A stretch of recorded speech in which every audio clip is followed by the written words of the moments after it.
फक्त तुम्ही व्यसनापासून लांब जा. तुमची प्रगती कोणीच रोखू शकत नाही. कोणीच मायका लाल नाही झाला आणखी तुमची प्रगती होईल. फक्त दारू सोडा आणि शेतात कचाकच काम करायचं, लाजायचं नाही. नाही तर आपल्याला हरवते बरं का. राजकारण करू नका या मताचा मी नाही. 15 दिवस, फक्त 15 दिवस राजकारण करायचं. निवडणुका झाल्या की सगळं सोडून द्यायचं. आपली जात सुधारायचं बघायचे, आपले पोरं पोरी अधिकारी करायचे बघायचे. हे 5च वर्ष आहे. एकदा जर पोरगी अधिकारी झाली ना, 50-60 वर्ष टेन्शनच नाही भाऊ. कुणाचे सही करायचे कुणाचे नाही करायचे आपल्या लेखी बाईच्या हातात राहायला पाहिजे.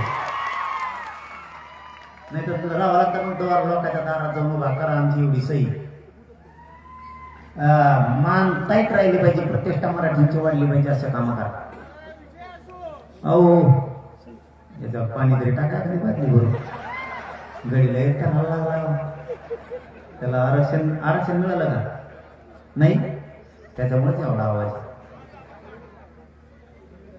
तुमच्या गावात मला अशी माहिती मिळाली की बेदरे आडनावाचे लोक आहेत का? हा, मग ना तुम्हाला आपल्या हैदराबाद गॅजेटच्या GR नुसार शपथपत्र घ्या आणि पुरं गाव बसवा तुमचं आरक्षणात. अख्ख्या लेकरा बाळाच्या काळामध्ये आणि तुमचंही आता निघतंय. तुमच्या सोलापूरचे 58 गावं सुद्धा हैदराबाद गॅजेटमध्ये घ्यायचं सांगितले नाही. ते सुद्धा आता बसून जाते तिकडे. तुमचं सातारा संस्थांचं, कोल्हापूरचं, औंधचं आणि मला वाटतं तुमचं मिरजचं पण एक गॅजेट कोल्हापूरचे, ते सगळेचे सगळे अभ्यासाला घेतले.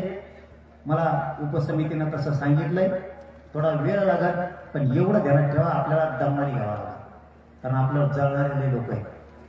आपण जरा दमादमाने घेऊ. 50-60 वर्ष काही नव्हतं आपल्याला आरक्षण. काय केलं आपण? काहीच केलं नाही. मग आणखी 1 वर्ष लेट झालं तर काय फरक पडत नाही. आपण 1 वर्षात सगळे मराठी आरक्षणात घालू. एक सुद्धा होत नाही, तुम्ही काळजी करू नका. नाही तर आपल्या आरक्षण नसल्यावर एवढे हाल होणार आहेत. आता शिक्षण झालेत ना, आपण नाही फी भरू शकत कारण शेतीच्या उत्पन्नाला भाव नाहीये. मग शिक्षण कसं करायचं? त्याच्यात आरक्षण नाही. आणि आपलं जर एखादं पोलीस झालं ना, जिथं पोलीस झालं तिथं रिटायर होतंय. आपलं बढतीच मिळत नाहीये त्याला. जसं काय त्याच्या पुढच्या भेळपाचीत केली. बाकीचं मागून PSI होतं, काय DYSP होतं, हे आपलं तिथंच आहे.